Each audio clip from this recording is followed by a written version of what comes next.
আপনারা সবাই আসেন লালকুঠিতে, অনেকে আসে ছবি তুলতে, অনেকে আসে ভিডিও করতে, কিন্তু আপনারা কি জানেন লালকুঠির ইতিহাস সম্পর্কে?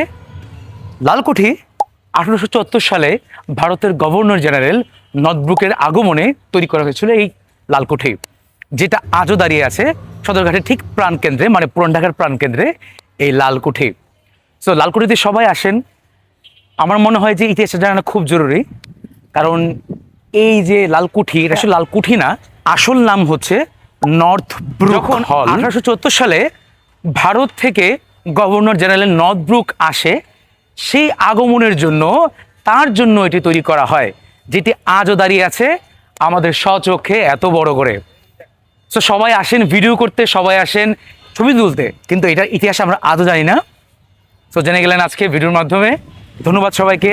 নর্থ ব্রুক হল থেকে, কোন জায়গা থেকে? নর্থ ব্রুক হল থেকে, লালকুঠি না।